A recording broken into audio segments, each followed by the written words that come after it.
New chief election commissioner Gyanesh Kumar द्वारा led election commission of India अब बदलाव की ओर बढ़ रहा है। जैसे कि हमने आपको पहले भी बताया कि इलेक्शन कमीशन ऑफ इंडिया 2 दिन की एक बड़ी कॉन्फ्रेंस होस्ट करने वाला है, जहां उन्होंने चीफ इलेक्टोरल ऑफिसर्स के साथ साथ डिस्ट्रिक्ट और लोकल लेवल इलेक्टोरल ऑफिसर्स को भी बुलाया है, ताकि वो इलेक्टोरल सिस्टम की इंटीग्रिटी और ट्रांसपेरेंसी को लेकर चर्चा कर सके, साथ ही मॉडर्न तरीके डिस्कस कर सके to build a strong independent voting system in India. लेकिन जहां एक तरफ कुछ लोगों ने न्यू चीफ इलेक्शन कमिश्नर के इस मूव को एक पॉजिटिव कदम के रूप में देखा, वहीं दूसरी ओर कुछ ऐसे भी थे जो अब भी स्केप्टिकल है कि क्या ये सच में बदलाव की ओर कदम है या फिर एक और नई चाल इलेक्शन कमीशन ऑफ इंडिया की नाकामयाबी को छुपाने के लिए। खैर, रियलिटी चेक तो हमें आने वाले इलेक्शंस में देखने को मिल ही जाएगा, पर उसी के बीच एक और खबर है जो इंडिया के सबसे हीटेड पॉलिटिकल लैंडस्केप से आ रही है, और वो है वेस्ट बंगाल। एक बार फिर से बंगाल का पॉलिटिकल एनवायरनमेंट काफी गर्म है और तृणमूल कांग्रेस और भारतीय जनता पार्टी आमने सामने है।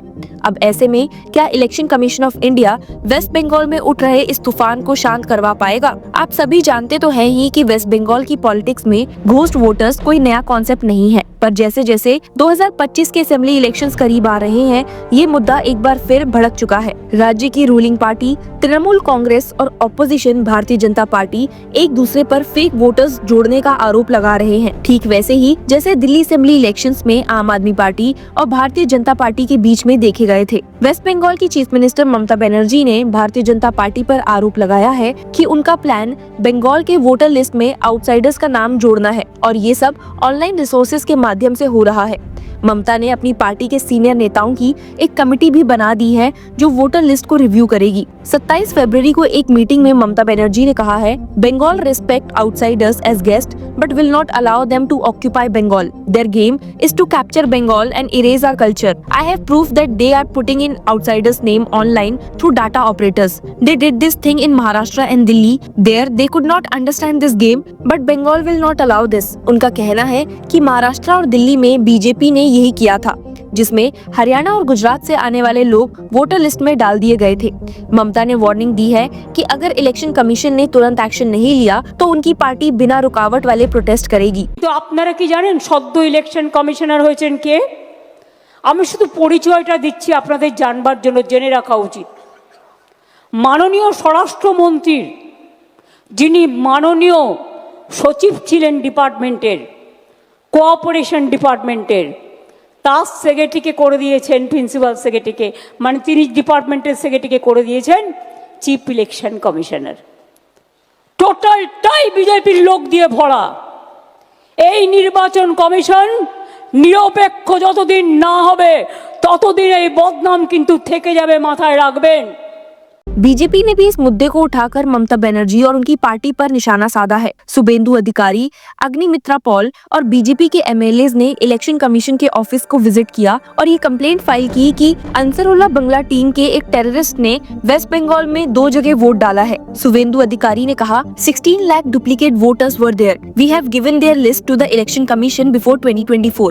Some of those names have been deleted, but we want to know under whose instruction terrorists get their names on the voter list. They have changed the demography of the bordering state. What about that? अधिकारी का कहना है कि election commission ने उनको ये कहा है कि हरियाणा और महाराष्ट्र के वोटर्स को बंगाल की लिस्ट में डालने का आरोप बिल्कुल झूठा है। आपको बता दूं कि जहां इस कंट्रोवर्सी के बाद सबकी नजरें इलेक्शन कमीशन ऑफ इंडिया पर थी कि वो इसे कैसे टैकल करती है, सीइंग द न्यू लीडरशिप, वहीं ममता बनर्जी ने नए chief election commissioner Gyanesh Kumar की अपॉइंटमेंट को लेकर भी सवाल उठा दिए हैं।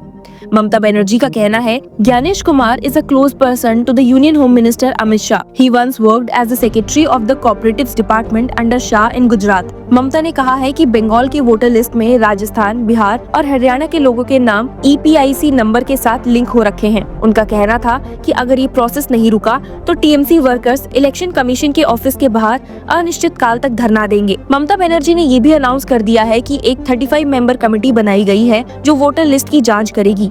ये कमेटी सुब्रता बख्शी के नेतृत्व में काम करेगी और हर ब्लॉक का डाटा रिव्यू करेगी। ममता बनर्जी ने स्टेट किया, the future of MPs also depends on this voter list revision. I don't trust the BJP. Under one nation, one election, they can hold assembly and Lok Sabha polls together.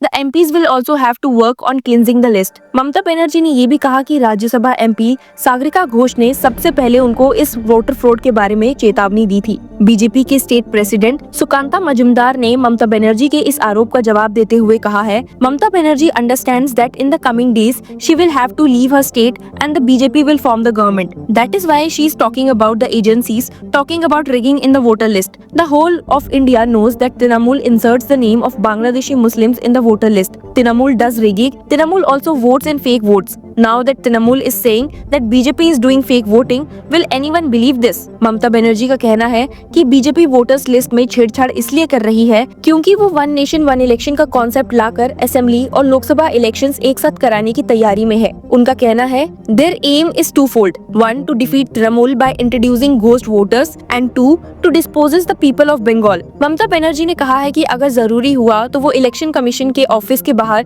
अनिश्चित काल तक धरना देंगी. उनका कहना है, we can sit on धरना outside निर्वाचन भवन, that is election commission headquarters in New Delhi for days if required. अब जबकि भारतीय जनता पार्टी और तृणमूल कांग्रेस दोनों ही वोटर लिस्ट के इशू पर एक दूसरे पर आरोप प्रत्यारोप लगा रहे हैं, एक बड़ा सवाल उठता है, क्या 2025 का इलेक्शन सिर्फ घोस्ट वोटर्स के मुद्दे पर लड़ा जाएगा? 2021 के इलेक्शंस में भी बीजेपी और टीएमसी के बीच कड़ा मुकाबला रहा था और लगता है कि इस बार भी ऐसा ही होने वाला है. तृणमूल कांग्रेस और भारतीय जनता पार्टी दोनों ही वोटर वेरिफिकेशन को लेकर अपने अपने तरीके से काम करना शुरू कर चुकी है. भारतीय जनता पार्टी कहती है कि तृणमूल इलीगल बांग्लादेशी मुस्लिम्स को वोटर लिस्ट में डाल रही है और तृणमूल का कहना है कि Bharatiya Janata party outside states के लोगों को बंगाल का वोटर बना रही है. अब इतनी बड़ी कंट्रोवर्सी में एक चीज तो तय है, इलेक्शन कमीशन पर दोनों पार्टीज का प्रेशर बढ़ने वाला है. आने वाले महीनों में बंगाल की सियासत और गर्म होने वाली है. आपका क्या कहना है? क्या घोस्ट वोटर्स के मुद्दे पर सच में इलेक्शन जीते जा सकते हैं?